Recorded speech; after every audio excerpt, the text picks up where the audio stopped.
Hello, and welcome to In Existence. Hope everybody's doing all right out there tonight. It's been a long time. Well, it's been a long time that I've been here on a Saturday night. So it's not been that long, really, has it? Since it's a Sunday. Last when I was on here. Anyway, thanks to everyone who's here. Welcome to everyone.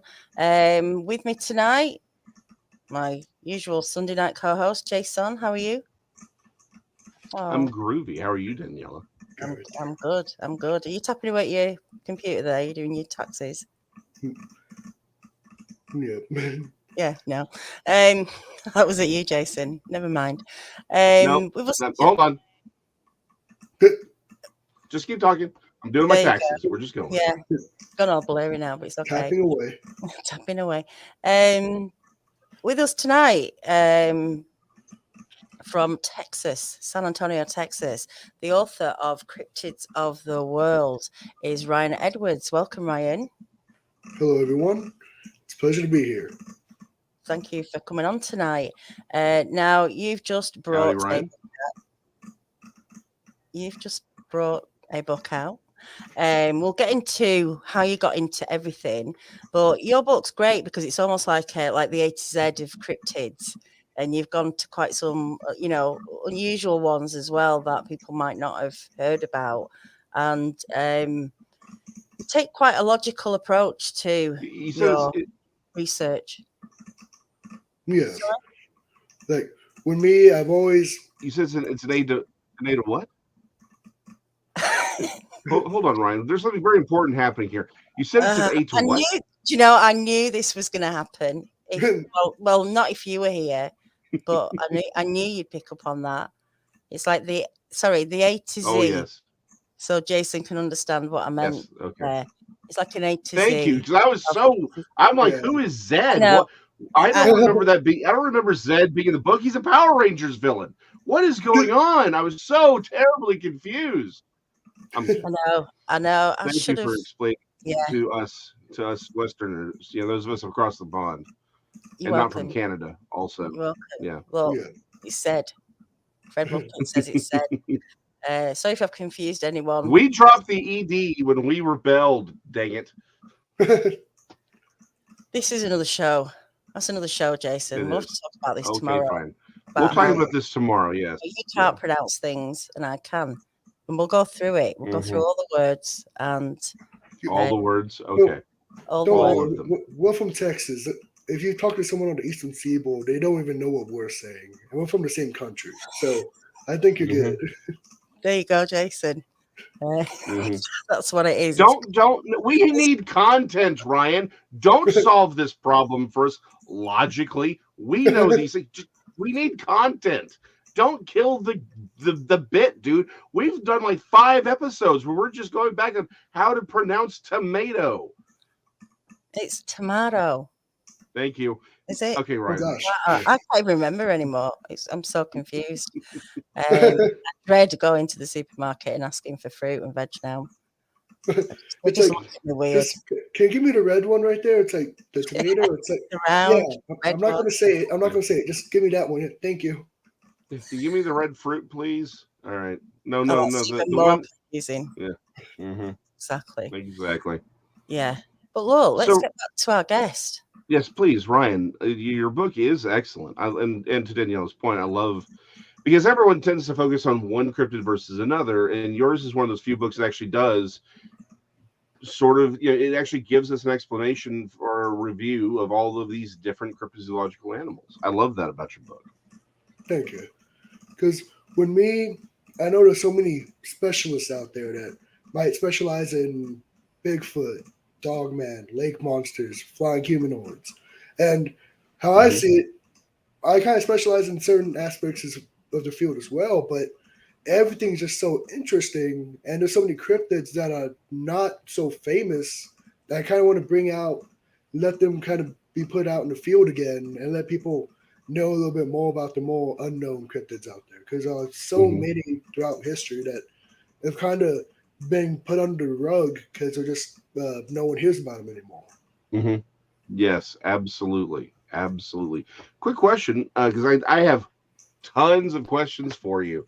But I would like to start with this one. Wow, apparently I'm going through puberty. Hold on a second.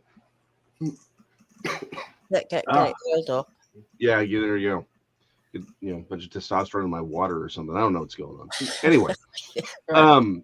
so what was the one cryptid? Because we all have this one cryptid that those of us who are generalists, right? You're going through and you find that one animal that's just so weird. That's just like you said, no one usually knows about it, right? But then you come across, you're like, this is just this wonderful story or this wonderful cryptid, or it's really fascinating or whatever. There's always that one that tends up to be your favorite. Which one was that? I think with my favorite, I always gotta go to the main three of mine are always the Sasquatch, Thunderbird, and Dogman, or what I like to call them, bipedal canines. Because the Thunderbird is kind of what brought me into the field. Sasquatch just how much scientific evidence is behind this creature, and bipedal canines because it's just so interesting, the phenomenon. And also, I'm a big fan of canines and wolves, and that kind of helps out with the phenomenon of the bipedal canines. Okay, so let's go back to the Thunderbird. You said the Thunderbirds are what got you into this. What was the what's the story there? That's one thing I always admit to anyone that I talk to in the field. I have never had an encounter with these creatures, but with the Thunderbird, I always heard a story from my uncle. He was maybe in the 70s as a kid driving up to Oklahoma. And when he was driving, it was a 2-lane highway. And suddenly the shadow crossed the highway. And it was so huge, it covered both sides of the shadow. The wings were very square, little head, looked like a bird. And I've always researched that later on. And I'm like, oh, wow, there were Thunderbird sightings in Oklahoma at that time. And the square wings detail you find in the description of eyewitnesses. So I'm like, okay, possibly someone in my own family had a cryptid encounter, but they just never realized it. And also the TV show that really helped out with me getting into the field when I was a kid was a show called Monster Quest. I think the first episode I watched was a Thunderbird one, and that really made me click in my head like, oh, wow, creatures like this might still exist. Monsters might be real out in these woods. And all we got to do is just go out there and discover them. Yep.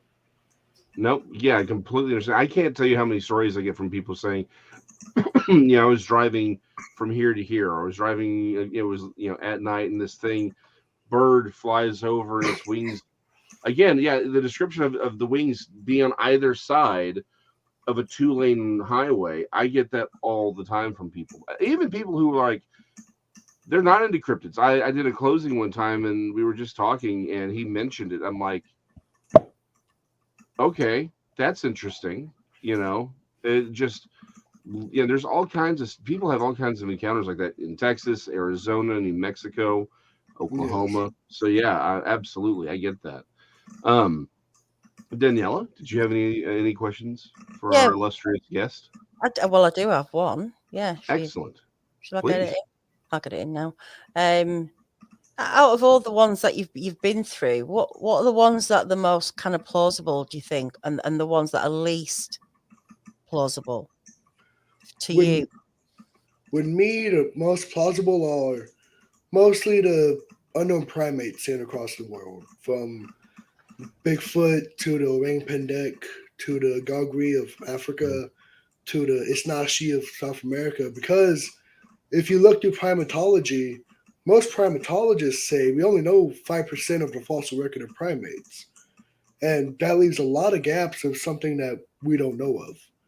And with so many sightings, for instance, of Sasquatch, and there's so much evidence, so much scientific and empirical data you can use for the existence of these creatures. Of course, there are a lot of anecdotal evidence, which is kind of the bread and butter of a cryptozoologist, but there's so much empirical, so much scientific data behind it. If you have to question the existence of the creature, it's kind of idiotic because there's just so much evidence for it and proof out there for the creature's existence.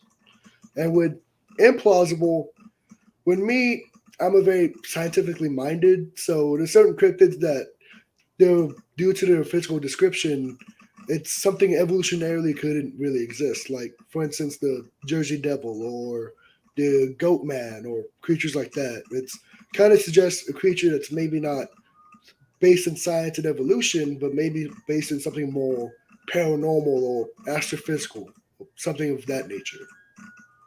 So you think there is paranormal stuff going on? Are you a believer of that sort of thing? I mean, me, I know there's a paranormal aspect to some of the field, but I kind of leave that as my second choice. I usually try to go for the more scientifically minded reasoning, then, if Right. necessary, go to the paranormal world. Because how I see it, cryptozoology, yes, it's always roped into a paranormal field, but it should just kind of be seen as like a zoology of unknown animals, not as just paranormal creatures that live out in the woods or monsters that live in the forest. Mm. Mhm. I don't know what that is going off in the background. It sounds like there's an ice cream truck right outside my Oh, house, it's- and there's a lot of kids in the neighborhood. So when it stops for a good couple minutes. Sorry about that. oh no, that's all Gotcha. All right. Can you give me an ice cream sandwich?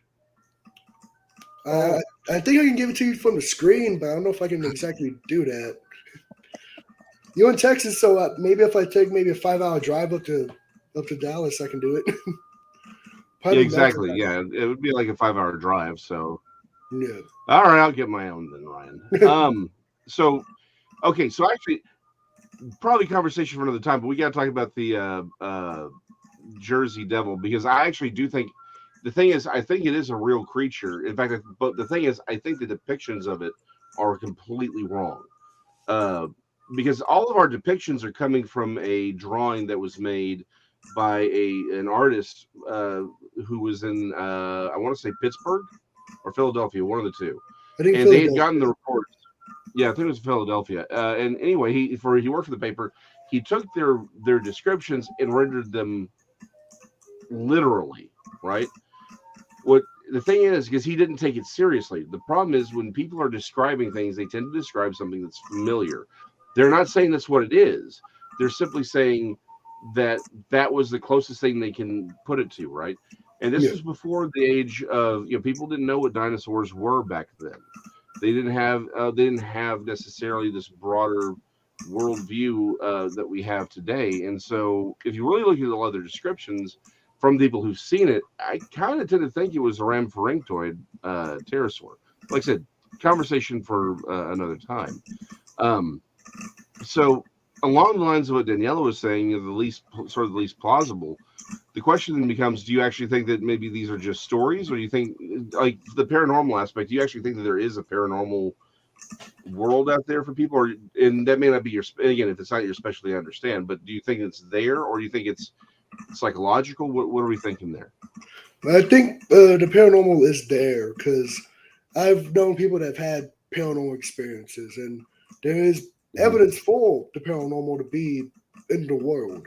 And but Mhm. when me, I try not to let the paranormal aspect become the main deciding voter in evidence. Like when Right. some people that I believe is in the paranormal, everything becomes paranormal. Like if there's any signs of unknown Mhm. animals, they might see it as paranormal, not as a actual physical creature.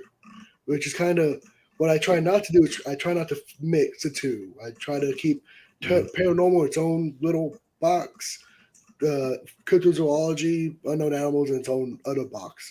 Sometimes they Mhm. mix over, but I try to make sure that doesn't happen all the time. But it all depends on what evidence I get and what evidence is for these creatures. Mhm. Excellent, Daniela. sorry, I was just looking through the chat there. Oh no, you're fine. No, which ones? What have been the more? Well, how have you done your research? I mean, who have you talked to people? Which way have you gone through folklore or Because what? with me, I due to work, school, I haven't been able to really go out into the field and talk to eyewitnesses. But I try to look through historical records, old eyewitness accounts. One thing I try to do is I try to use the fossil record, the zoological record, to try to find evidence for these creatures. Because I try to look for correlations between characteristics of known animals today to cryptids, or to cryptids to animals of prehistory. Like, for instance, there's certain cryptids that are described today that whose description is describing an animal that was from prehistory, no matter if it's something from before or from the dinosaurs or after the dinosaurs. And you kind of need to look at the fossil record and kind of find evidence for that for these creatures. And I try to make sure I get eyewitness accounts as often as I can, but due to being busy with other things, it's kind of hard to get a lot of eyewitness accounts, especially with me being fairly new into the field. Well, I mean, what made you want to write a book? But how did you suddenly find time to do this? Or, you know? Yeah, because when it's something I've been working on the past couple of years. I think back in high school, I was like, okay, I have all these things I know about these cryptids. Let me just write them all down so I don't forget it, or I have it all in like one like little journal. But then once COVID came around, I'm like, okay, I have time now. Let me go back there and kind of revise it, work on it a little bit more. And then I had the idea of like, okay, maybe I can get this published, and that would help out with my going into the field of cryptozoology. So I sent it to an editor, went through the process, and got it published. And it kind of something that kind of just evolved from step to step. It wasn't like I'm gonna get a book published was the first idea. It was more like, let me just put down all my knowledge in one section and just have it written down for myself. And then it became having a book out and getting it published. No, it's great, isn't it, to be able to do something like that and get it out there. Yes. What do you feel? Let's go into the Sasquatch a little bit, because I know you've looked into that, and you kind of feel maybe that's the more plausible one, which, I mean, a lot of people in the chat will agree that it is out there. Why do you think this thing is? How has it managed to be so elusive? Why can't we get hold of some decent evidence on this creature? Well, what I think it is well, a lot of people like to say it's the king of the forest. It knows its environment. These creatures are born and raised in the forest. We are visitors into it. We don't live out there. So what we're trying to do is we're trying to find a creature in its own home. It's like someone trying to find you in your own backyard. Of course, they're going to find you. They're not going to be able to find you because you know how to hide. You know how to get away. So these creatures, I think, over thousands and thousands of years, have been able to evolve to become highly elusive, to be able to hide away from not just humans, but maybe predators, to be able to hide away and be elusive. So once humans come involved, they know how to get away. They know how to observe without being observed themselves. That's what I say to a lot of researchers. Once you go into the woods, when you know you're in Sasquatch territory, they know you're there before you even know you're there. Like, they are the ultimate hunters or the ultimate woodsmen. They know how to watch without being watched themselves. They know the woods better than probably the most well-known human hunter we know. They know it way better than us. So it's going to be hard for us to find evidence for them. Very hard. Definitely. But as a cryptozoologist, and just say you happen to stumble across a body, what would be your checklist of things to do to get this animal scientifically recognized? What would be your kind of, process? With me, I would, of course, try to take a physical sample of the body. Like, heck, if it was a whole, like, let's just say a whole body, I know I probably couldn't drag it out in the woods because probably a couple 100 pounds, and I'm not that strong of a guy. But maybe take, I don't know, a hand, a foot, something like that. That's a physical evidence for the creature. Take photographs, hair samples, other organic samples, so you have enough evidence to back up your claim once you go into the real world. And I don't even know who you would talk to. Would you talk to a zoo, the news, local? I don't actually know. Like, who would you talk to if you found a Bigfoot body? What's it? I mean, who do you go to? if you know, where did you know whoever discovered mountain gorillas? Where did they go to put it on paper? Yeah, they exist. Yeah. What is the process? I don't actually know. Yeah. That's a great question, actually. I've always sort of assumed, like, my first call was always going to be to Ken Gerhard, and then Dr. Meldrum would be mine. But you're right. It's like you'd have to call somebody. You'd have to talk to somebody, which is why I've always just sort of assumed Dr. Meldrum. He's already in the sort of the science. Yeah, he's already part of the scientific community, so it'd be sort of someone you'd want to talk to. But that's a great question, because you're right. It's like, who's the official, this animal exists people?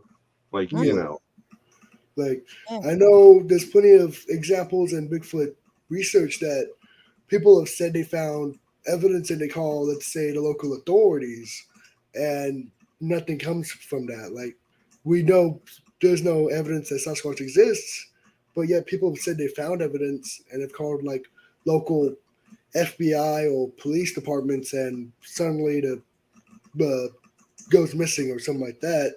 So I'm pretty sure if you found, like, evidence for Sasquatch, I wouldn't go to the local authorities. I'll probably go to, like, Dr. Meldrum or Ken Gerhard, or even like a local zoo or local zoologist or society of some sort, to tell them, like, hey, I found evidence for a creature. What can you guys do now? Like, what's the next step? Mm-hmm. You just have to wonder if anyone's actually rung up some place to say, where do I go to? Or, or if anyone's ever seen anything and rung up a zoo to see if they've lost an animal. So I've heard those stories plenty of times. I know the local zoo here in San Antonio, the San Antonio Zoo, they've been called in the past about chupacabra sightings, because we have chupacabra sightings on the south of us in Carrero, and they've gotten calls before, like, I've seen this weird creature. Can you guys identify it for me? They usually identify it as, like, a mangy coyote, but it's kind of funny how people, like, will call the zoo asking, like, when they see Sasquatch, they've called zoos saying, hey, is there a primate missing? Is there, like, a gorilla out in the woods somewhere?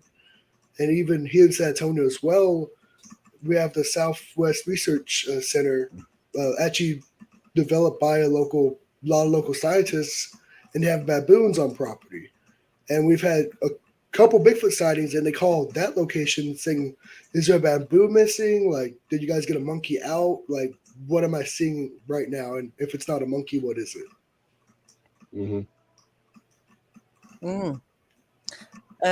Raptor Crazy says, question, didn't Patterson-Gimlin have to go to the forest department when they got their video evidence, and then it took a while to go to state before it was okay to air on TV? Do we know? I don't know. It's interesting. No idea. It would make sense if it had to take a while, because anything that's governmental, there's going to be steps and steps and steps to make sure they know what's being aired on the television. So that would make sense if they had to go to the forestry department. Yeah, when was it first aired on TV? Do we know? From when it was seen to when it was aired on TV? Let me look.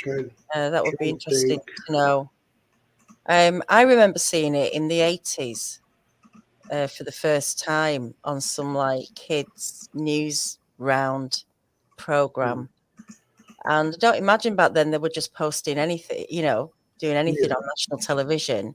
This seemed like a genuine clip of something. But yeah, obviously things have to be given the go ahead, don't they, to be aired? So that's a good question, Raptor.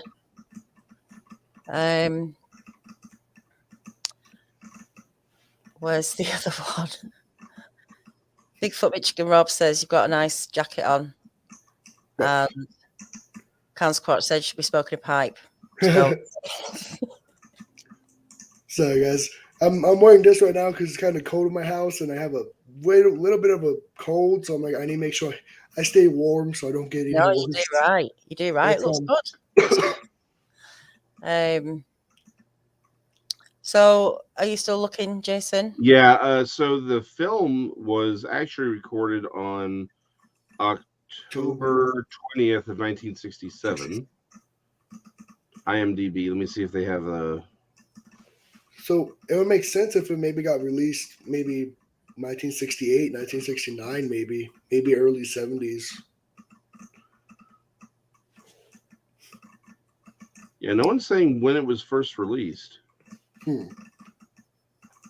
Ruger Ridge says, if I get a good video, I'm sending a copy to Daniela and then to 4 or 5 people I trust before I post it. I'm the same way. Like if I get, if you get evidence, you give that to 4. Like you send it to people you can trust, and then you go public because have some backup.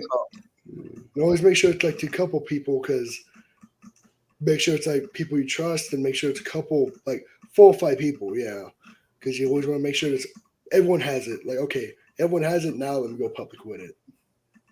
It's still, in terms of evidence, though, videos, photographs, they just get pulled apart, don't they? Either way, whether it's a a hoax or something real, it's very hard to pass off images nowadays. It seems that people want rely on them so much, but even a video, it would have to be a really good video of Kerry's trying to get on 168 of something actually moving, and if it could be out in the clear, obviously that would be the best thing we could see, but it's just very difficult, isn't it, to capture them. So what do you reckon, Jason? Is that all anymore? And I'm getting different dates now. Some say it's October 22nd. No one says when it first aired, but most people, I guess everyone just points to the date when it was actually recorded, which seems to be either October 20th or October 22nd. There's some disagreement on that. I think the 20th is correct, though. Yeah, I think October 20th, because I know that's usually when most of the festivals and things like that for Roger Patterson-Gimlin film usually occur on the 20th. Well, and here's the other thing about the whole film and video thing, right? I mean, if we get a good enough video, I think there would have to be enough provenance. And the thing is, someone would have to stand up and say, I took this video. Here's the original camera. Here's the original data, card. I mean, it would take someone being willing to do that if we're talking about just photo or video evidence. And really, photo evidence, I don't think it's even going to work anymore. People say it's too easy to create. There has to be something sort of objective. I just say, look, this was created. This wasn't created on a laptop. This was filmed here. It's unique. Because here's the problem, right? There are people who have really good evidence. I mean, photographs, stuff like that, but they will not come forward because they don't want to be the crazy guy who got a picture of Bigfoot, right? I have to say very, very. I'll stop there. There are people who do have photo evidence, but the problem is, really, unless there is a physical body or at least something from the body to check genetically I just think people aren't going to necessarily do it. Because let's actually talk about evidence. We do have evidence, right? People are like, well, we don't have it. It's like, yes, we do. The footprints themselves are some of the best evidence for it. Meldrum has done an amazing work showing it's like this has to be created by a living, breathing population of animals, right? There's just the mid-tarsal break that was observed, and that he's him and others have pointed out. It's like that observation, or that was done from observation. It wasn't an idea they came up with just randomly. It was from examining these footprints and saying, hey, this thing's happening here. Hold on. It's like that allowed them to come to that conclusion, was that there was a mid-tarsal break. When they came to that conclusion, it was before everyone sort of knew these things, right?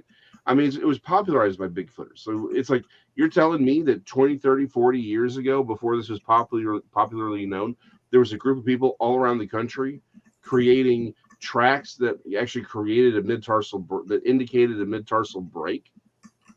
Like, it doesn't make any sense. It's like so the footprints are evidence. I mean, there is sufficient evidence to show that these creatures are real in a court of law. The problem is there is a great deal of resistance in the scientific community because they do call a lot of things into question, don't they? A lot of cryptids do, right? Yeah. Like with me, with the evidence, it's not just the evidence to back up the creature, but there has to be some type of paradigmal shift within the scientific community to accept the evidence for these creatures. Like, yeah, like in the court of law, there's plenty of like evidence to show that these creatures exist, but not a lot of people are willing to take it or accept it because of the paradigmal shift hasn't occurred within the scientific community. Yeah, I mean, you know, treat this like any other creature. That's what we should be doing. Yeah. Is treating it like any other creature. And so I'm guessing it's been a lot easier to either kill or tranquilize every other animal that exists or contain it in a jar, whatever they do, you know. But this is a different kettle of fish, isn't it? Yeah. Because it's if it was that easy, then wouldn't they be doing it? Those that go out looking for things. People do, you know, groups do go out looking for new species and stuff, don't they? This seems to be one that's quite, you know, well known. Is there someone looking for it? I mean, I don't know. It just seems just doesn't make sense when I'm trying to think this is just another creature. If this was just another creature, animal, we should have had this done by.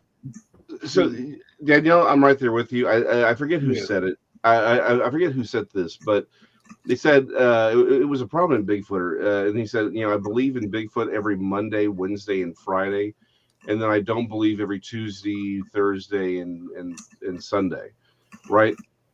Because or Tuesday, Sunday, or whatever the dates were. But his whole point is like, you're right. Like I can sit here and argue I know all of the basically the apologetics of Bigfoot, how to explain these things.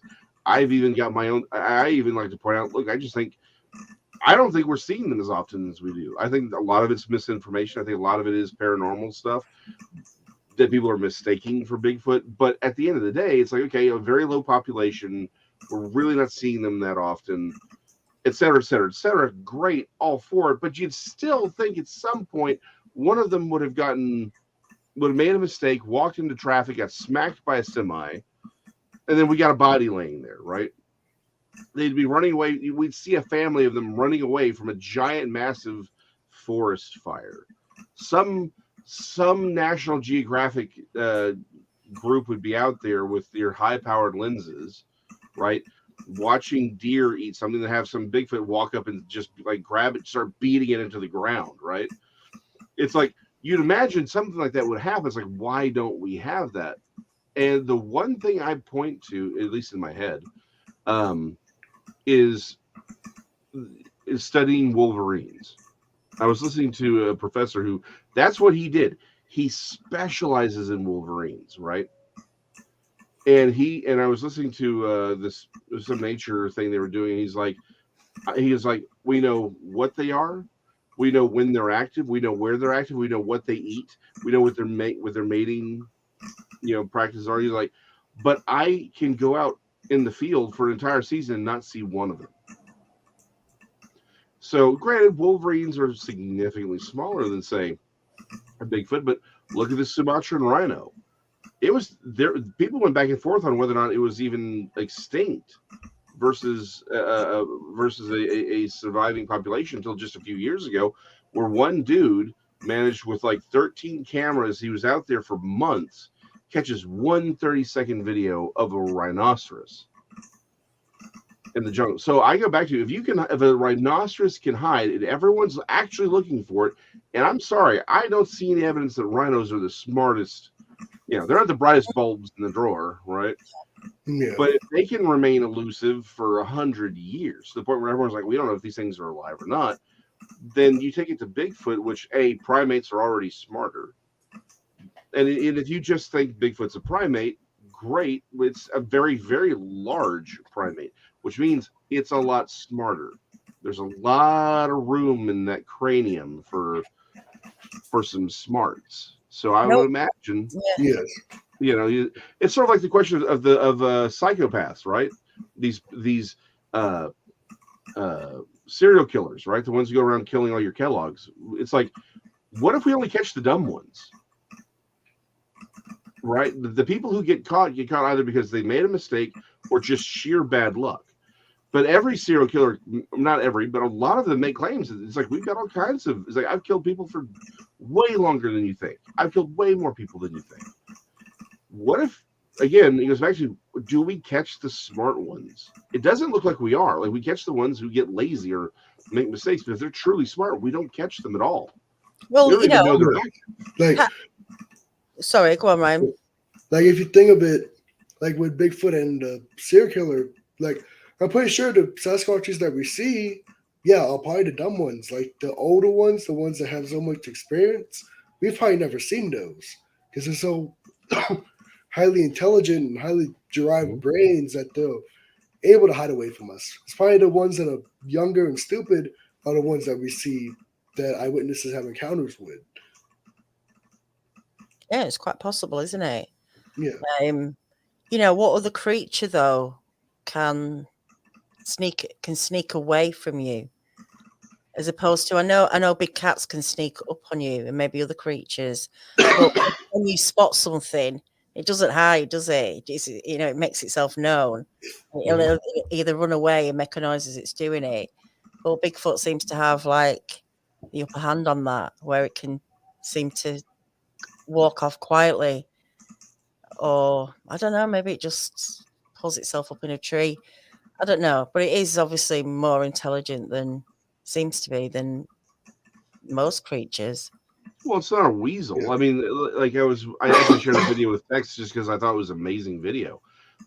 This little shoal, right? This little shoat weasel, it was an ermine, was going after this rabbit, and they were fighting, and the rabbit shook off the weasel, ran to the human because he knew the ermine wasn't going to follow where the human was. But you can see the ermine darting back and forth, trying to stay inside the tree line. But he's like, look at, the ermine's like, I can see the rabbit, but darn it, there's a guy there. But yeah, you're right. Like, they're not trying to hide necessarily.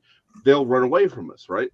Yeah. But again, let's go back to the intelligence of Bigfoot. I'm not saying that they have to be flying cars and building smartphones.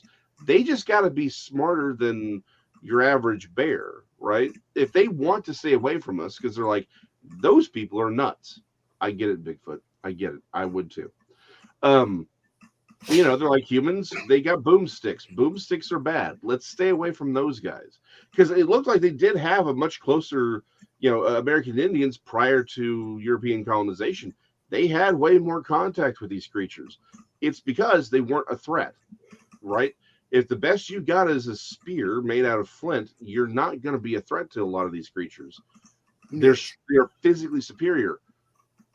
Again, Samuel Colt made all people equal. And I think they recognize the power of firearms. So they're like, you know what? These guys got, we're big and strong. We could kill all these people if we wanted, but these guys would be a lot more difficult. Let's not cause a fight. Let's not cause a problem. So they do seem to want to try and stay automatically removed from humans just as a default. So if that's the case, they're like, let's just consciously make the decision not to necessarily interfere. Then when we have that contact with them, it's entirely random. They're just walking somewhere else, right? They're in transit somewhere. Again, they're not afraid of us. Like an animal is afraid of us. A rabbit will, I've got a family of rabbits living around my house. My dog loves chasing after them. But it's like the rabbits are smart enough to know who I am. They see me almost every day, but they'll still freeze and be like, and I'm like, I see you eating my plants, rabbit. I can see that you're there. I've got winter rye. It's all green and you're brown. I can see you. But the rabbit's still like, and then it'll dart off, right? Because it's like a Bigfoot is not going to walk up into my yard and start eating my sweet potato vines, right? They're going to try to avoid us. It's like, Yeah. hey, there's Yeah. food in that there trash can. It's like, I'm going to wait. And now we know that they'll get close and they'll raid stuff, but they do it strategically. I mean, that's it. Just goes. I go back to what if we just catch the dumb animals, or even the most populous animals? What if Yeah. it's also about population size, right? Yes. Like the Thunderbirds, right? It's like how many? There was a question. It's like, what about the Thunderbirds, right? Why don't we see them, or why haven't we been able to catch them? What if it's just about population size in general, right? Could I be. mean, Just Yeah. so many things. But Well, the Bat Mom says, I don't think it's just a creature. And that's the other thing, isn't it? Mhm. Could be another side to all this. Yeah. Where it's more than what we think it is. Possibly. I mean, I don't know. I don't know. And actually add to yours, Jason. We're talking about like weapons and Sasquatch.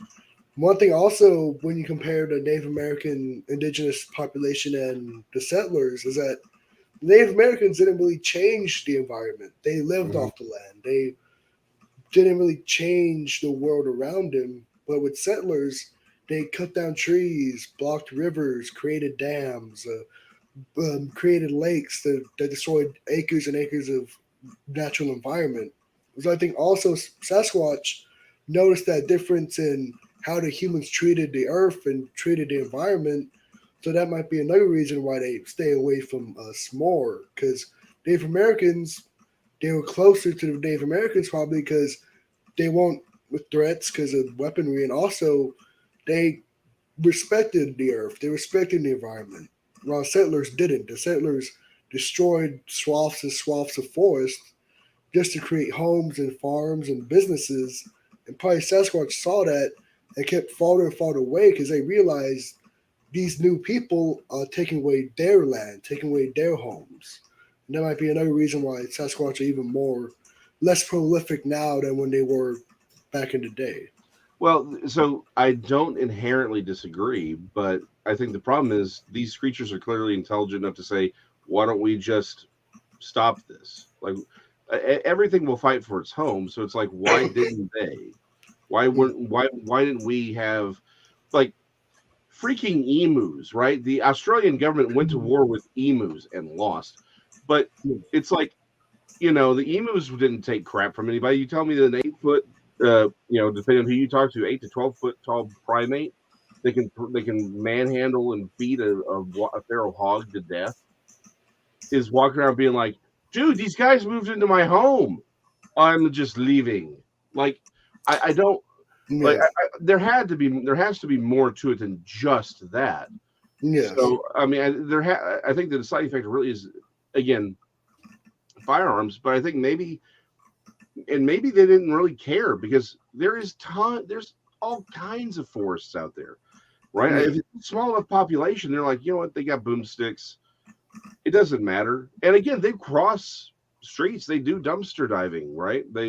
So it does seem like their interest is staying away from people with guns more than anything else. And Yeah. it's because, again, they were a lot more friendly with American Indians. I don't think they felt threatened by them because their weapons just essentially weren't all that effective. Yes. And it's like with guns, you can kill from a distance. Like if you have a good rifle, you can take down, like for instance, a Sasquatch from not just like a couple hundred feet with a bow, but from a couple thousand feet. So they probably realize, okay, we need to be farther away because with these new weapons, they can kill us while we're farther away from them. Like compared to the Native Americans that mostly had bows and spears and Atlatls. Yep. Okay, quick. This is a complete off-track deviation. Have you ever had a chance to meet Atlatl Bob? No.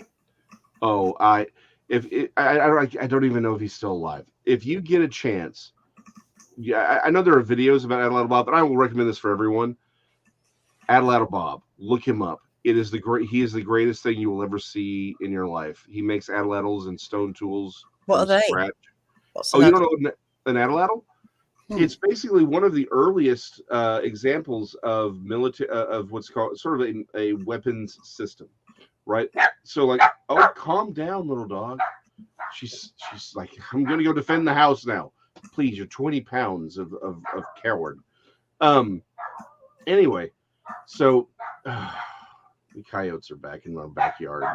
Anyway, so okay, they had spears, right? Well, the thing about a spear is you are using all the mechanical leverage. And Atlatl basically uses a very small spear arrow. It's called a dart, and then you have a second stick that has a handle and basically a groove at the end. You put it here, and so it does is it extends your mechanical leverage. It's sort of like extending your arm.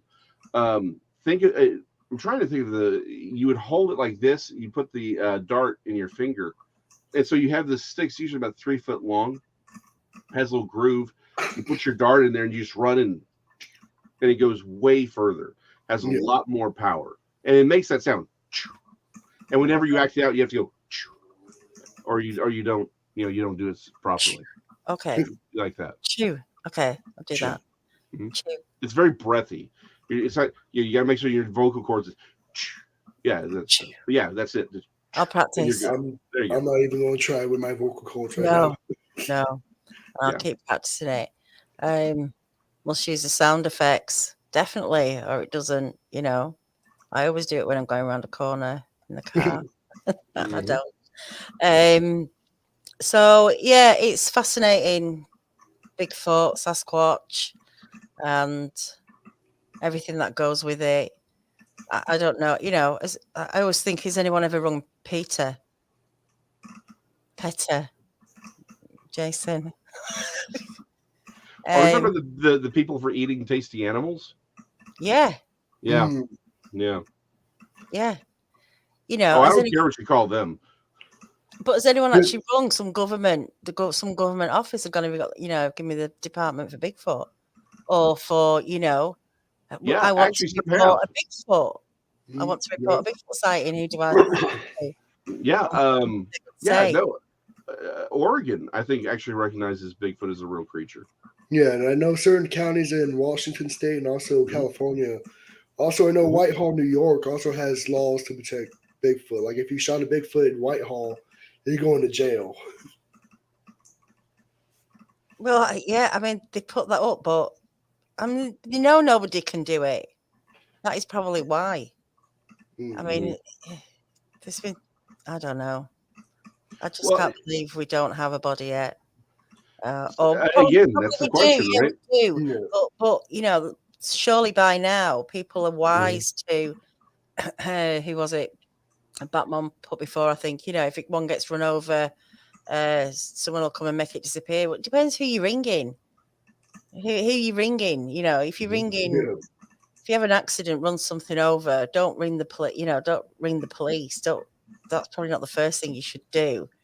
Yeah. I don't know, unless you think it's still alive, and then what would you do? Call a vet? I mean, what do you do? Yeah, you just call 911 and say, "Look, I think I hit a dude," and have the ambulance get there and be like, "How they're going to cover that up?" This isn't a person. You realize that, right? It's like 9 foot tall. You're like, who do you call? Yeah. Like, well, so that would be the thing, though. I think honestly, if it's still alive, you would call an ambulance and say, look, you wouldn't tell them.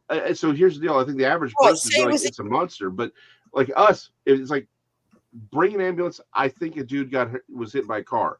Because once they get there, that's sort of the thing. Once people start getting there and seeing it, they're going to be kind of obligated to try and help. But they're also going to be, I mean, their physiology is different as different as it would not be significantly different. They would be able to aid this Bigfoot, but also now you've got witnesses.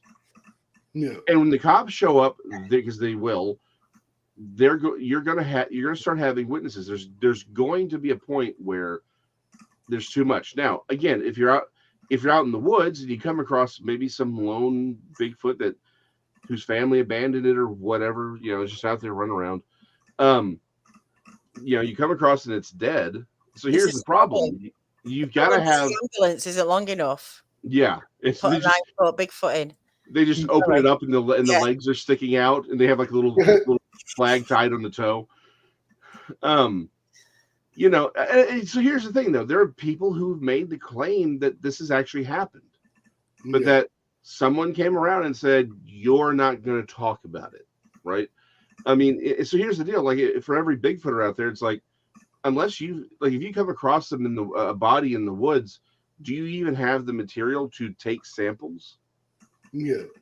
Like, that's like Shelley was selling, Covington, Montana was selling DNA, kits where it's like, it was an evidence kit. It's like you could put it together and do it. I think she just sells the list now because they got expensive to do. But it's like, we should all, like, if you're a Bigfooter, you should have, at least in my opinion, the ability to collect, skin samples. You should definitely have your cell phone on you so you can take photographs. But I'm also saying probably start carrying a hatchet in a black trash bag, because you want that. You want a hand, you want a foot, and if you can, you want a head. You want like, now, if you don't have the space, the hand would give more information than just about anything else. A few skin samples. Yeah. But I'm like, head, hand, foot. If you can get just one of each, obviously there's only going to be one head. But if it's only just one hand, one foot, one head, you're good. Now, you know what? Hey, what if you get there and there's like 3 heads? That's a whole different show. Now it's like, holy crap, there's stuff we didn't even know. But it's like, okay, that's Bigfoot serial killer. Exactly. Like, Texas here. They will just use the mind eraser thingy on everyone. If anyone's ever had this on them, look at the light. Yeah. Well, that's why you always got to have your sunglasses on you. Yeah, that's right. That's right. Yeah, specifically Ray-Ban. Ray-Ban will protect you from the mind wipey thingy. That's gonna be on the next commercial. Yep. I'm gonna see it on Ray-Ban. The marketing's gonna be that. Oh yeah. This is a good point here, Fred Muppet. I mean, if say you run over you hit a deer and it wasn't dead, you didn't have a gun on you, what would you do? What would you normally do? Just leave it? I mean, how would you ring a vet? I've never hit a deer. Yeah. I think the problem is it's still technically considered, at least in the States, it's considered an accident. So you have to call 911. Yeah. But you tell them I hit a deer, and I think they would ring up whoever they need to ring up. Yeah, like wildlife agents or something like that, probably. Yeah. Wildlife, yeah. And even if you killed one, they might even classify it as poaching, because I've heard people, like, they shot a deer out of, like, it was hurt and they killed it, and then someone from a game warden said, well, that's classified as poaching, but we'll let you go off with a warning because it was already hurt. Mm-hmm. Yeah. Tex would slit its throat, put it out of its misery. But if you didn't have a tool, if you don't have anything, this is what I'm saying. When you have to make a phone call. Yeah. So you can't really strangle it. Like, you don't have anything on you. It also depends on how badly you've hit the deer, or Bigfoot in this case. And again, I go back to, I would consider Bigfoot, again, assuming it's even just only a primate, right? It's not necessarily part of the Homo family. I still think they're intelligent enough. They deserve enough respect to say, look, we don't need to be popping caps in them unless it's an absolute necessity, right? I mean, I think there's, so I think we should, I think it would be best to try and save one. I would like to observe its behavior, right? Yes. I mean, that's something we can actually observe it living and breathing. That's the optimal. Like, optimal is a living Bigfoot. But right now they do seem a little more interested in not hanging out with us humans. And so, if you happen to come across a dead one, let's collect what we can. Yes. And also, like, with the whole idea of hitting a Bigfoot, we don't know if you hit it, if it would be agreeable. It might be so pissed off that you have a giant 9-foot tall creature that's pissed off with you, no telling what it could do to you. And even if you called the cops, like, if they had just pistols on them, I don't know if that would even take one down if it was truly angry and pissed off and hurt, because a hurt animal is the most dangerous one to have. I mean, how common is it for people to hit animals crossing the road, big animals? Well, a lot, actually. Yeah, like in certain areas, like I know if you hit a moose up north, your car is totaled and you're probably going to die. Or like, even if you hit an elk, it's very dangerous because of how big the animal is. Yeah. Well, that's it, isn't it? The other thing is size and time to stop. these supposed accidents with Bigfoot where people have knocked one over, you'd have to be in a fair big size car. Yeah, like well, because it's big enough to be seen. It's not like a little cat running across the road. I think you've got a chance of putting your brakes on a little bit before you'd actually hit one. I don't know. It makes you think. It doesn't depend on the side of the car, because if you have one of those little electric cars, the thing's probably going to destroy you. It's going to wreck your car. Yeah. Oh, I've seen what a feral hog will do to a car. It's yeah. No, it'll tear it apart. I'm just trying to figure out why Ruger Ridge was giving CPR to a hedgehog. Oh, was he? Yeah. Unfortunately, he wasn't able to save it. But I mean, my dad gave CPR to one of our dogs that. So we used to have these two little Scotty dogs when I was growing up, and they both fell into the pool. One managed to mine actually managed to get onto the floaty and survive, but the other one, the older one, drowned. He tried to give it CPR, but I'm just thinking hedgehog would be harder.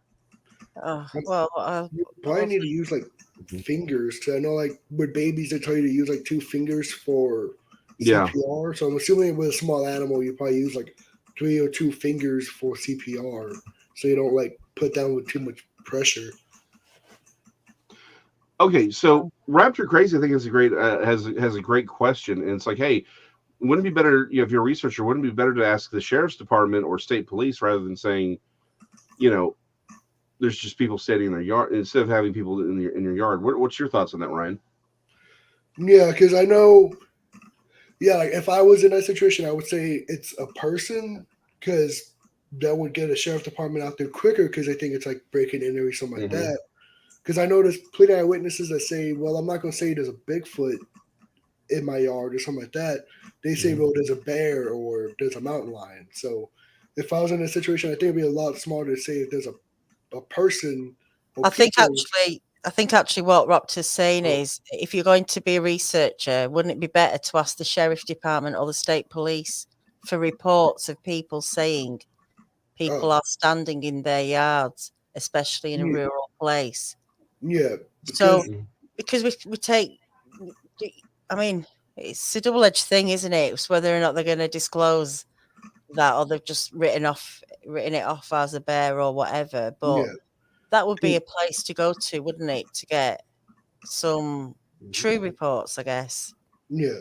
I know, like, certain police departments are very open-minded to the Bigfoot phenomenon. I know, like, certain police departments in Washington State, Oregon, and California are very open-minded to Bigfoot researchers. Well, in other states, they might be, it's a crazy person, get out of here.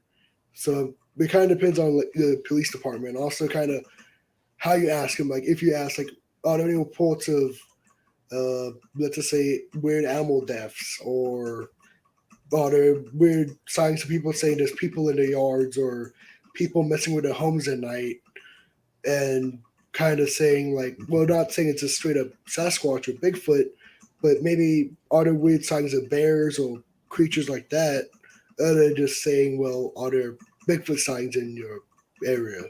It's kind of all about how you come at it from the police standpoint. Yeah, and I've actually done the same thing. I've called several police departments and said, hey, particularly in certain areas, I know the area pretty well, so I kind of know where the major creeks are, that kind of thing. And I've asked them, like, hey, do you have any? Have you had a lot of reports of baby peeping toms in this area, or have you even heard, or even call animal control?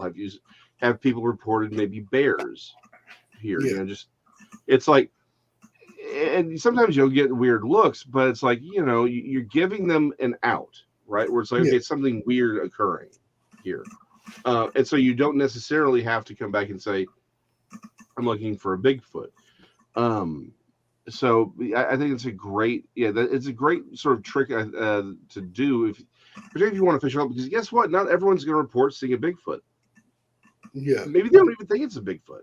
Again, I one of the things I've always asked is, it's really easy for people to say, well, maybe all these Bigfoot sightings are just mistaken for bears that they've mistaken for Bigfoot. Well, I'm like, well, how often are Bigfoot mistaken for bears? Right. And some people would just be like, I saw a big furry thing. It must be a bear. Right. If you don't get a good look at it, it's like it must have been a bear, or they saw a person staring at them through the window. They don't get a good look at it. I think it's a much easier way of doing it. Yeah, absolutely. Yeah. Because not a lot of people have that Bigfoot on the brain. Like Bigfoot's not even an option for them. So if they see something weird, well, yeah, that was just a weird looking bear. That was just a person. Because they don't even have the idea to say it was a Bigfoot. Because maybe they don't believe Bigfoot exists, or maybe they just haven't heard of Bigfoot that much. Mm-hmm. No, and I think that's something that we as Bigfoot, or just even, again, I'm more of a generalist, but as cryptozoologists and Bigfooters, I think we tend to forget, right? Like one of the big things we really don't even think about is the human brain. We don't really see, right? Everything's being reinterpreted, and if you're not familiar with it, you don't really see it appropriately, right? Yeah. And so it's one of those things where Bigfoot's not even a possibility. If a living pterosaur is not a possibility in your head and you're not familiar with it, you're not necessarily going to see it the same way. It has to be a good view, like for you to be like, oh, I'm looking at something strange, right? Again, with my sighting, I thought I was looking at a blue heron until I got a really good look at it. Almost everyone who's seen a living pterosaur I've talked to said, I thought it was a crane. I thought it was a blue heron. I thought it was a pelican. I thought it was an owl because it was at night. It was really big. It's like they all thought it was something else until they got a really good look at it. Then they're like, okay, what's happening here, right? So I really, I think that's a big thing. It's like we tend to forget. A lot of people don't know the Bigfoot, or they don't. It's not on their Rolodex, right? Yeah. Yeah, you'd just be trying to work it out. Mm-hmm. If it was behind something or whatever, even more so. People have always tried to make logic of these things, and how many people I wonder have seen things and don't even know it, and it's been right there in front of them, and they had a weird experience with something, but it was something of what within their own, or what they think it might be. I don't know. Well, Iron Dogger, I think it's pointed. Her story. She never thought it was a Bigfoot. That's right. She thought some naked dude is running around in Alaska. I could not have been further away and still been on American territory than I was with that statement. I apologize. But some dude's running around Alaska naked. A very tall dude is running around, and it's like at no point did her brain ever go, "This isn't human." Like she just thought there's some naked crazy dude running around out here naked, and he's going into the woods. We got to help him, right? Mm-hmm. Again, how many people are just? It's like, well, there was just this weird thing I saw. I don't know what it is. Maybe it was a bear, right? Dash cams. You think nowadays dash cams would be the one to pick up something? I have two dash cams on my desk right now. Unfortunately, my son's car is still in the shop because they can't get parts because stuff that's going on right now. Anyway, so what my plan is, I'm gonna start driving around the Trinity at night, usually about 2 or 3 in the morning, on days that I can. But I've got 2 dash cams. So the one on the right hand side is facing sort of left. The one on the left is facing right, so I can get a broader field of view. But yeah, that's like if the problem is, like, we got a lot of people with really great technology running around. Michael Waldy, the people up in Oregon. Like, there's a lot of people doing stuff like this with really great technology. But for $30, you can get a dash cam off of Amazon.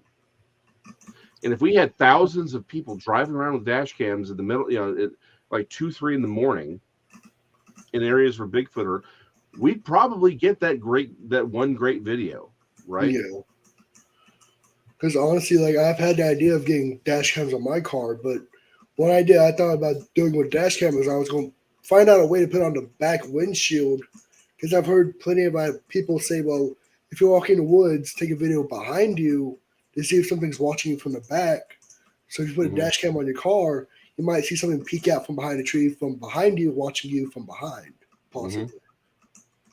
Yeah, I've actually thought about putting another one, getting another one to put behind, to for that very reason. But also think about how many people tell these stories again of like the giant birds, right? Where it's like, here's it, or something else, because we all, again, Bigfoot's in the brain, because this is a Bigfoot's sort of a big thing on our little family of channels. But there's all kinds of people seeing things on the side of the road, running across things. I mean, probably the weirdest stuff are those night crawlers out in California. Right, like the little San Bernardino night crawlers, something like that. It's like the Fresno night crawlers is what they call them. But I'm like, it's like the problem is there are other, like, they look completely impossible, but other people have recounted seeing things like that. What about the quote unquote rake? People have claimed to see. Again, I do think there's paranormal entities around, and obviously, but like there's so much out there. Again, I think if we just had thousands of people driving all over the place with dash cams, we would start seeing this. Like right now, we don't really have everyone driving around with dash cams, but if we did, maybe we'd get something. Like if you think about it, think of how many weird videos we get out of Russia. Because in Russia, a lot of people have dash cams, and heck, you can just go on YouTube and look up the dash cam video from Russia, and there's so many things you see. Like I've seen videos of things crossing the road that people can identify, or even this regular phenomenon like a tank crossing the road or something, because it's Russia and a lot of people have dash cams. So you see all these types of videos, and if America, we had that idea, no telling what type of videos you would get nowadays if people had dash cams. And so this also goes back to something I had mentioned earlier. The problem with the internet and the problem with all these videos is the provenance, right? The problem is a lot of people they'll put a video out, they don't want to be associated with it, so there's no one to say, I saw this is a real thing, right? Like a friend of mine sent me a video the other day, actually it's been a couple weeks now that I think about it, and it's that TikTok of some dudes recording like the ocean, and in the deep distance there are what looks like these massive tentacles coming out of the water. And I'm like, that can't be real. There's nothing that, I mean, that's, you're basically talking about freaking Cthulhu at that size, right? But imagine if some dude came out and said, no, I took this video. This thing is real. I don't know what happened, but I took it. Now is a different story, right? It's like, okay, now we need to talk about it. It's like, we need to talk about this. The problem is we get so many videos where it's like, even if it's real, we don't have a way of looking at the person and saying, did you really do this? Like there was a video in the late 90s. Everyone's seen it. The dude is on his, like, it had just an old fashioned handy 8 cam, like one of the cheap ones. And he was walking, he was a forest ranger, if I remember the story correctly. He comes off on a Bigfoot, and the Bigfoot gets up and walks away. Right? It's a reddish one. And this is in the late 90s. Like a lot of people point to that. It's like, that's your evidence right there. Like that is the best, because the dude went to the mat for that video. He claimed he stood by it all the way up to his death. And Meldrum, a bunch of people said, look, this is as good as it gets, right? I mean, yeah, it's a bad video, but he's telling you this is what happened. He's claiming he didn't stage it. There's no evidence that he staged it. We know he was out there looking because there were reports. He's as good as a witness as you're ever going to get.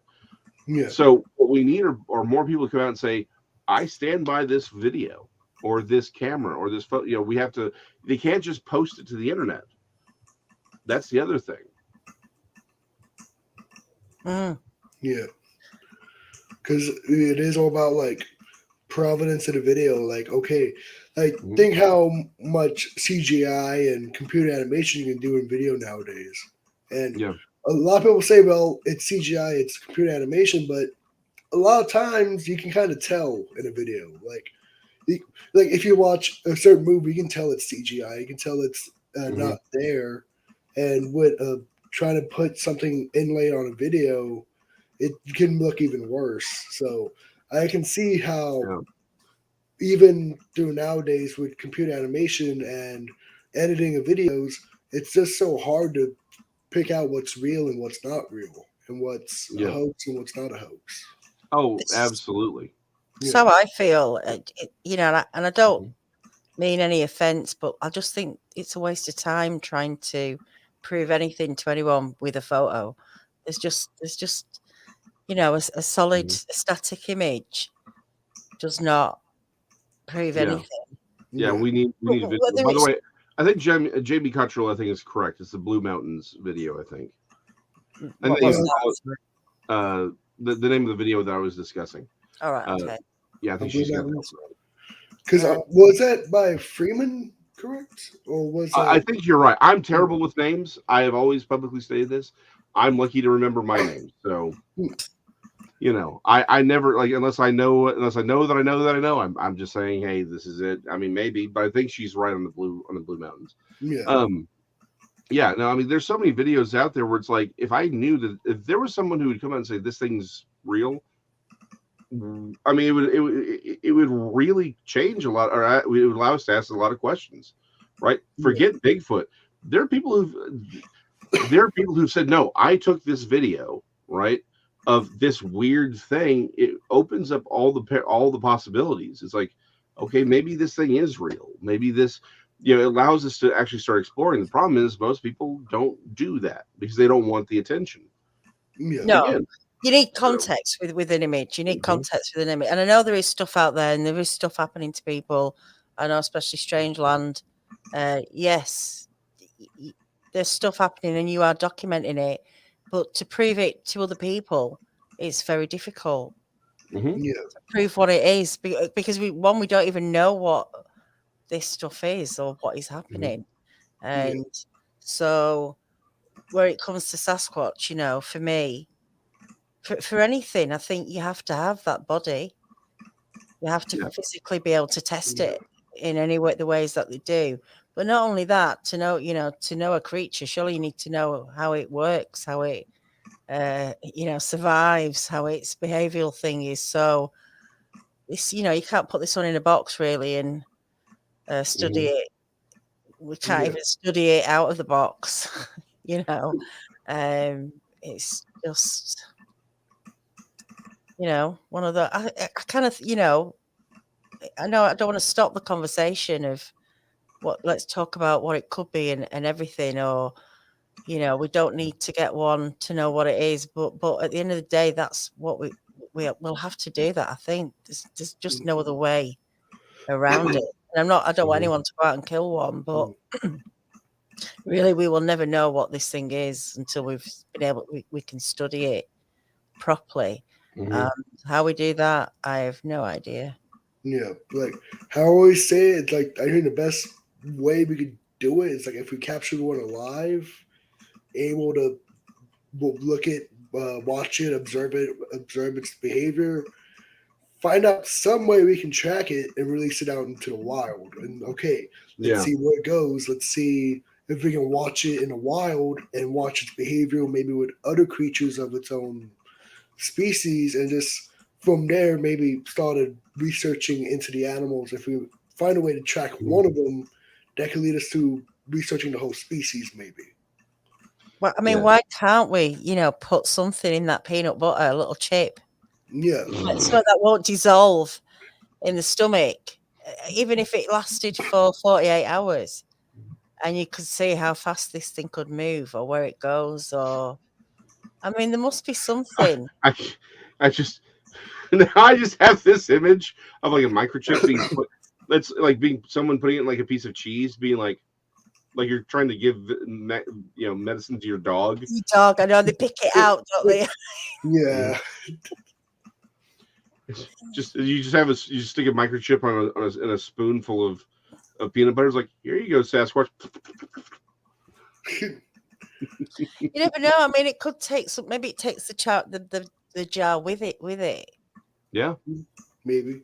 You know, something you could carry, or I mean, I don't know, but there's got to be another way around to track these things and see what they do. And in that situation, you really have to make sure you get Sasquatch, because you don't want to have like a bear eat the jar. Like, okay, we've been tracking a bear the past couple of weeks. What the hell, guys? Like, Come on, guys. That's it, isn't it? Mm-hmm. Bigfoot, Michigan Rob. Is it even a creature or being? Perhaps it's from another realm. The indigenous view. It has a spiritual entity. That's true. I mean, this is the thing. We've just got we don't know, do we? Oh, I'm We 30 just, seconds in on any given day of saying it's all paranormal, all the cryptids, even the thing I saw, the pterodactyl I saw, not a living thing. It's all paranormal. Just moving on with my life because it prove me wrong.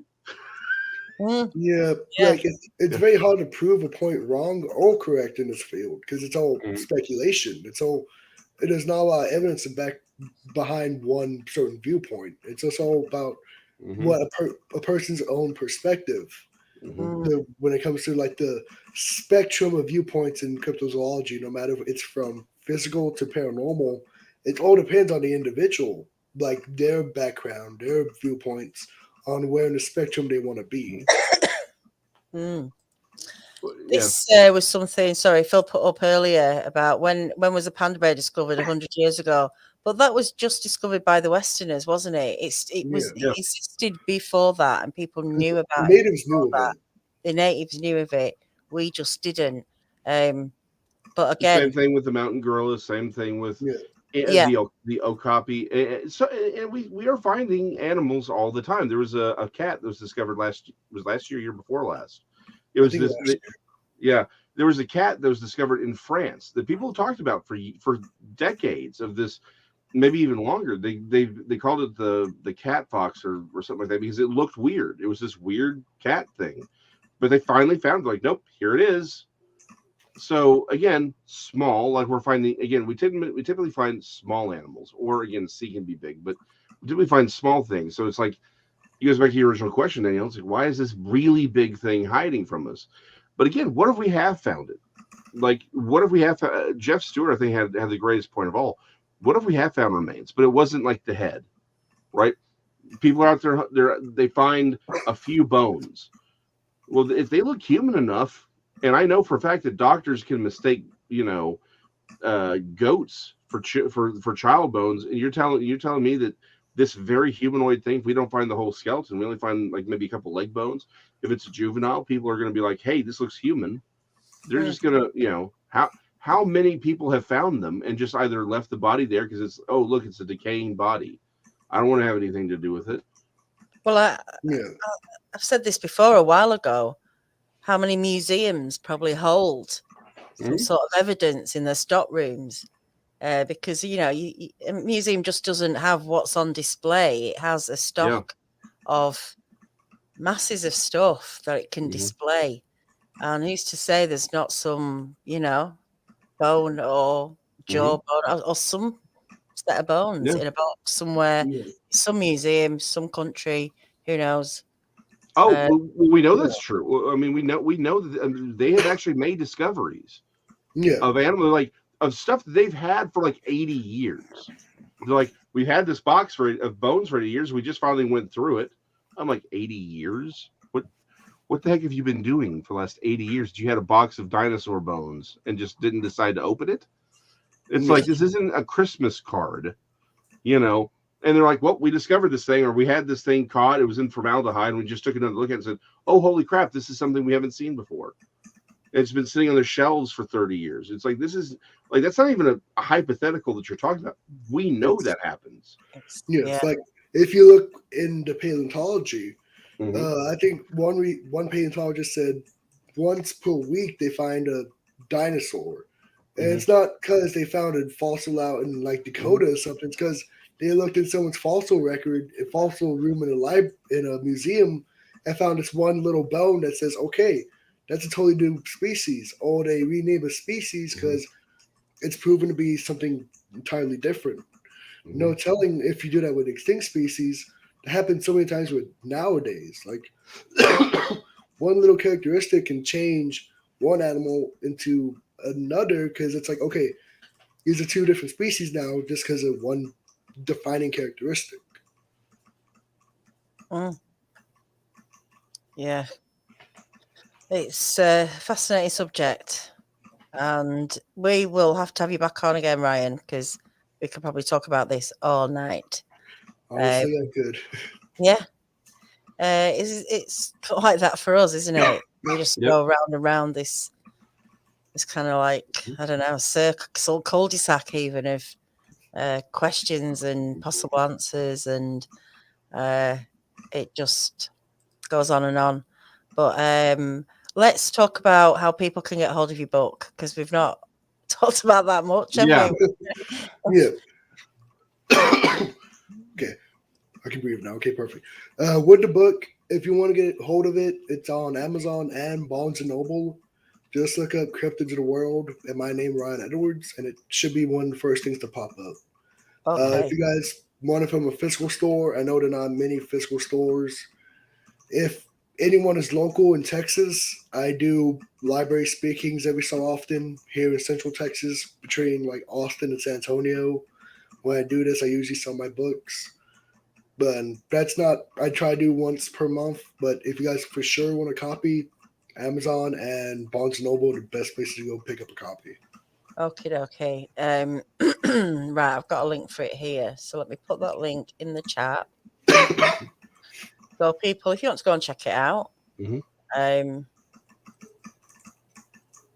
me just And say that. it talks from, I think 192 different cryptids in it. It goes from the Falk Monster, the Bigfoot, to the Atoka, Mokele Mbembe, Yowie, Yeti, all types of creatures that not a lot of them are big and well known within the cryptozoological field, or they once were, and just have recently kind of dwindled down in eyewitness accounts. So the cryptid you don't hear about a lot anymore. So with this book, I'm trying to hope to bring back a viewpoint of certain creatures, because if you look back at old cryptozoologists like Bernard Hooverman and Ivan T. Sanderson, they spoke of cryptids that you just don't hear about a lot anymore. Yeah. I'm trying to bring hopefully some viewpoints onto these creatures in my book. Yeah, that's great. I put the link in the chat for people, and I'm also going to put Ryan's. Put your email address, and if anyone wants to contact you, do any talks or anything, or talk about your book, they can get hold of you at ryanedwards.crypto@gmail.com. Put that there. Yes. Funny. And I'm always open to people that want to talk to me about eyewitness accounts or be on shows, or even just want to talk to me on my viewpoints. I'm always open for that. Yeah. Well, like I say, I put the links there. I'll put them in the description as well. We'll definitely have you back on again, because there's so much more to talk about. Once again, thanks for coming on, Ryan. I know you've not been so well done for getting through that without coughing your head off all night. You've done well. This is actually, I've been doing good today, so I'm happy for that. Thank you, Jason. No, appreciate it, Danielle. It's fun as always. Yeah, we'll be here tomorrow night. I was going to wish everyone happy holidays, but we'll be here tomorrow night, and it won't be the last show before Christmas, so we're not going anywhere yet.